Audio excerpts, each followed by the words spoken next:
au Sénégal. Voilà, ñu door waxtaan bi Matar ak Bassirou Diomaye Faye démb ci concours général bi moo ko présidé woon waaye coow daal dina koy wër bu weesoo li nga xamante ne nii moom moo xew muy annonce bi mu jëmale ci lu soxal école nekk daanaka première infrastructure mais vidéo boo xam ne dafa devenu viral muy bi muy sëgg mu mel ne loolee moom baaxoowuñ di ko gis. jërëjëf Abdou Aziz tout d'abord concours général dañuy féliciter doomu sénégalais yi wala ñun sénégalais yi nga xam ne wane nañ seen xarañteef ci wàllu jàng parce que concours général c'est quelque chose de précieux loo xam ne daanaka képp ku fa bokk ci lauréat wala nga sélectionné la fa rek daanaka dañuy wax ne ndam la par rapport ak Sénégal éducation bi nga xam ne am nañ ko te mu war a lié ak suñu développement dëkk mais si loolu noonu ñu nemmeeku ne am na des faits yoo xam ne xew na si mooy le président de la République en complicité ak waa régie dinañ gis vidéo bi dinañ xool vidéo bi voilà ñu si gën di artu parce que dañuy wax ne analyse vidéo également dafa am comme ni nga analyser photo parce que c'est vidéo bii nii le président de la République dafa njëkk a sëgg mel ni ku am lu muy jël mais gars yi neen dafa soj donc da doon ñandu c'est normal baatu olof ñandu lay wax donc da doon ñandu ak écharpe bi nga xam ne moom la yoroon léegi ñu bëri jàpp ne est-ce que président de la République waroon a def li ni mel mais xoolal vidéo bu baax président dafa sëgg maanaam avant muy maanaam muy sëgg pour mun a ñandu parce que dëkk bi temps soj bi dafa bëri ak poussière bi mais dafa sëgg xool mel ni da doon xool ndox waaw wala déet wala leneen mais dañuy wax ce geste là y a une analyse boo xam ne di nga ko si mën a def parce que c'est une vidéo qui est virale parce que bëgguñu parce que dama jàpp ne président de la République genre vidéo yu mel nii lu ni mel day am lu muy firnde est-ce que président bi ñu falloon est-ce que moom moo nekkaat nii ba léegi est-ce que y a pas quelque chose boo xam ne il y a derrière pas psychologiquement non mais moralement ça peut l'affecter quelque chose boo xam ne jàpp na ne am na lu ko affecté en fait parce que dama jàpp ne même image waru woon génn c'est pas naturel image waru woon génn parce que c'est pas la première fois ñu gis président gis nañ ci président de la République jël kaasu ndox naan c'est la première fois dafa mar kenn indi kaas ndox ab jox ko mu naan en public même su nekkee soxnaam la mais président de la République la yow yaa gën a important ci république bi d'après la constitution sénégalaise ci république bi ci dëkk bi c'est la troisième fois xaw ma c'est la énième fois ci ay images yoo xam ne dañ ko mën a jàngat ay vidéo nga ne président bi est-ce que c'est le président parce que Diomaye Faye bu ma xamoon maanaam jamono ji ñuy xeex arrivé au pouvoir nga gis ne ay gestes wala ay kàddu yoo xam ne mu ngi koy wax da nga naan kii est-ce que c'est moom la te nag fii na Sénégalais yi toog xool analyser dañ ne nag ku am envie ñandu comme olof mu koy waxee ba noonu laa koy waxee da nga koy def mais kii njiitu réew la image am day traverser ay continent te c'est le monde entier qui le regarde monde entier moo ko ñoo koy xool dañ naan est-ce que tey ana tey ñu chef de protocole am ak yu ni mel justement ana ñu nekk derrière président su nekkee dafa am envie mu war a tenir un discours mu dem ba xam ne balaa muy continuer discours bi war na am benn geste leneen moo def xool fii on a vu un président boo xam ne dafa sëgg carrément. sëgg oui. di ñandu ci écharpe bi. parce que c'est quelque chose boo xam ne c'est involontaire. mënoo ci dara mais c'est humain ay nit lañ foofu sax su nekkee da ngay xool côté humain ay simple nit lañ. nit mooy am besoin def leen def ko. parce que y a des besoins yoo xam ne dañ ne la des besoins naturels. waaw dafa nit ki dafa am besoin yoo xam ne soxlawul pour mu exprimer ko. pour war ko mun ko def da koy def par instinct. mais su ñu ne la président de la République su nekkoon Matar kenn du wax mais président lañ la wax. c'est l'institution. parce que ces faits et ces gestes ont des conséquences. ana seen chef de protocole par exemple su amee woon envie xool échappe wala mais mën nañ ko jox mouchoir loolu moo tax ñu ne la président ñu koy wër dañoo war a am. c'est pas cette capacité de lecture intellectuelle boo xam ne dañuy mën a lire si li président bi am envie par rapport à ses sentiments war ñu ne waruñu nommer. ci entourage président n'importe qui waru fa nekk war na am ay nit yoo xam ne dañuy lire entre les lignes que président bi dafa bëgg def lii mais président bi muy sëgg mais ñëwal jege ko xoolal lu muy def man du ma ko si critiquer ah président bi li mu def nii c'est normal nit moo koy def nit doomi aadama moo koy def nit a ngi def li gën a garaaw loo xam ne yàlla mu ngi koy sànq sutura mais li mu nekk moom mooy jaaxal parce que sànq si début bi nee naa la est-ce que président de la République dëggantaan moom la le président Diomaye est-ce que dëggantaan moom la maanaam président Diomaye moom la parce que erreur yi muy def nii Macky Sall mosu ko def Macky Sall mosul toog ci meeting na day jël ndox di naan rawatina sax butéel Evian bay jël kaas di naan Macky Sall musul toog di def ay yenn gestes yi naan nii yëpp président moo koy def le président bi yi lay def yii ay yii ay xawma yii ay yii président yu lay def ay genre yi nii xawma Trump lay jéem a imiter xawma y a une chose derrière y a un message codé mais li ma mën a wax ba wax ko mooy geste bi président bi def c'est comme ça n'honore pas la République vraiment non ça n'honore pas la République et aussi par rapport ak son image parce que balaa nga ñëw ci cérémonie tu dois te préparer moo tax saa nga mën a def seen protocole mais ana la préparation d'abord surtout c'est très important Aziz balaa nga def émission Aziz di nga wax wóor na la une heure de temps yi nii t'as pas besoin de faire certaines choses yoo xam ne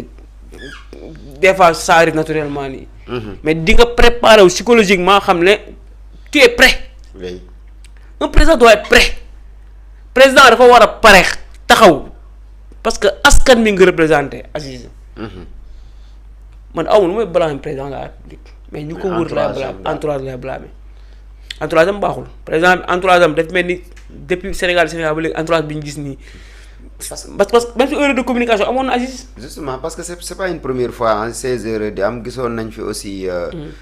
si avion ba mu doon joué ñin ñëwoon protocole bi gis nañ ko aussi ay yeneen mbir yoo xam ne voilà discours xam nga yëpp bëri na yoo xam tey suñu jëloon suñu temps surtout suñu jëloon suñu temps est-ce que du rassurer ñi nga xam ne dañ doon wax naan le président n'est pas bien préparé pour mu jiite réew mi xam nga on n'est pas président on le devient mais au fur et à mesure il va le devenir mais quel type de président lay doon un président monstre entre guillemets comme noonu la Macky Sall un président monstre contre li peuple bi bëgg wala un président qui est toujours humble lim ñu jaayoon mooy yar teggin ak ful ak jom est-ce que loolu la ñu am loolu laay laaj ba xam est-ce que président la ñu am xam nga tey su ñu amoon occasion ñu jël suñu temps illustrer toutes les images d'autant plus toutes les images yi nga xam ne day wane ne président bi ñu ne si ginnaawam des na ndëgër laay wax nga ko sànq depuis avion ba pare ci avion bi également def naa demoon nga xaw ma fan tribune Nations Unies xaw ma Union africaine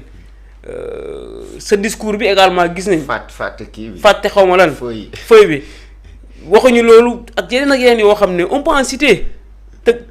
c'est justement 2 ans au pouvoir bi moom dafa ëpp bu démb bi parce que ñi ko wër xamuñu état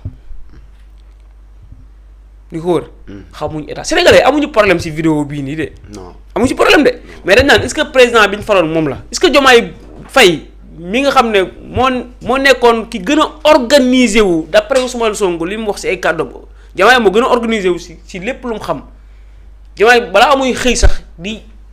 moom lu muy def da koy teel a anticiper teel ko pare mais avec au pouvoir on a gis nañ Diomaye boo xam ne c'est autre chose mais xoolal vidéo bi rek ngir yàlla président bi avant muy def lii dafa sëgg mel ni kuy xool ndox sax boo xoolee bon da nga naan écharpe bi mu yor si la doon ñandu puisque gisuma foofu mouchoir gisuma dara moom aussi mu ngi jéem a camoufler waale yëf yi mais mënul nekk parce que foofu ay caméra ñoo fa nekk nit ñi di sinap di voilà la meilleure solution moo nekkoon mu ko déplacé wu justement def ba mu passe benn 30 secondes nga ñëwaat 30 secondes même patriote soo xoolee ñaawal luñ ko patriote yi foog ngay xamee ni ils sont matures cherché wuñ ñenn ñi cherché wuñ sax di jéem a wax ne lii ak parce que dañoo xam ne c'est un besoin naturel loo xam naturel mais image bi ça choque le monde parce que image bi ça pourrait faire le tour du monde. te jamono ji ñuy wax ak yéen image bi monde bi ñu bëri ñu ngi koy partage ci Twitter rek yu ni mel ñëpp a ngi koy gis. sérieusement ba ma koy soo gis pour man IA laa wax foogoon justement IA laa ko foogoon mais c'est un président de la République nit la matul mais est-ce que aussi mënuñu jàpp ne rek bon. c'est quelque chose lu naturel loo xam ne ça arrive ñu bañ a jàpp ne benn toole la. mais y a des choses qui sont naturelles yoo xam ne. Abdou Aziz am na loo xam ne dafa naturel mais nit ki du ko def ci kanamu nit wala su koy def sax man tey su ma bëggoon ñenn wala touché yi. du ma ñëw ba jàkkaarloo ne damay touché loolu damay ñenn. non xam nga loolu xel ma mooy may na lii waroo ko def comme ni nga nekkee ci salle ñëpp di la déglu nga sëgg jël sa échappe def ni ñandu même su ma doon soutenir tey thèse président jury bi ñëpp taxaw ma war a ñandu jël sama yére bi def nii ne xoolal ne damay ñandu nii lan ban perception lay am par rapport ak nit ñi dafa am loo xam ne du école moo la koy jàngal du mbedd bi moo la koy jàngal am loo xam ne sa conscience moo la koy jàngal moo la koy tere sax naan la est-ce que li ngay bi def nii yoon la waaw wala déet. ak écharpe bi aussi. ak écharpe bi président nu xoolaat dafa xoolaat entourage am je pense que il va falloir mu xool entourage am donc c'est quelqu'un qu'on encourage. waaw mais en tout cas mooy loolu. c'est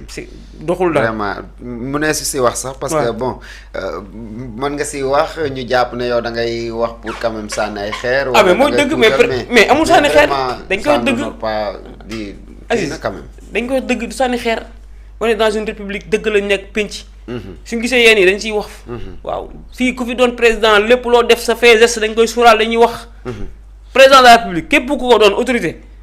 nit ñi dañuy wax ci yow parce que loolu la yàlla dogal. ki bañ wax ci yow. bul doon dara fexeel ba bul doon dara.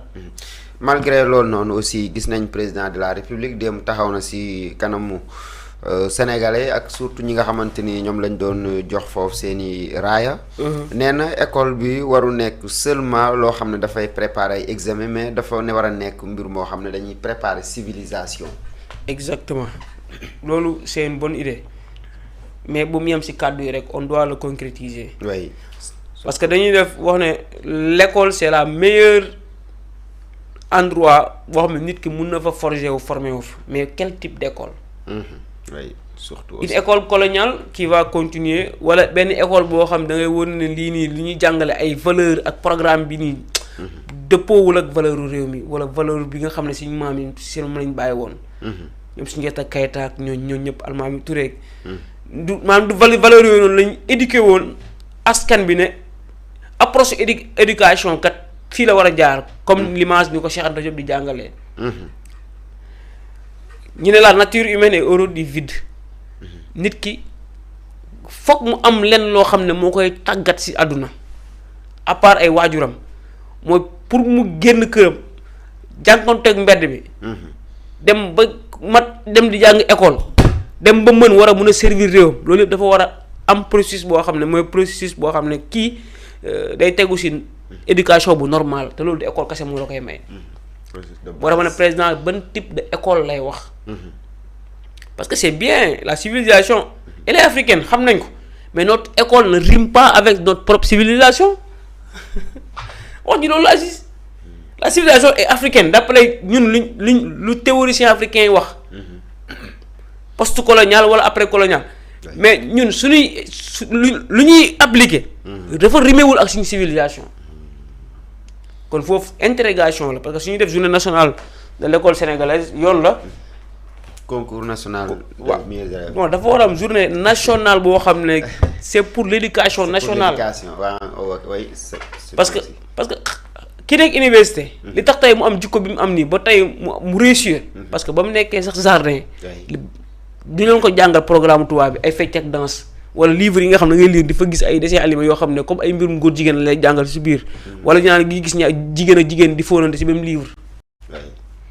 mais ma wax la dara fi éducation bi man sama grand frère te jàngale ci dëkk àll yi. prof la. école bi ñu ko orienté moom moo fa njëkk a jàngale. ñaari classe la doon jàngale. ci nguuru Macky Sall lañ ko recruter.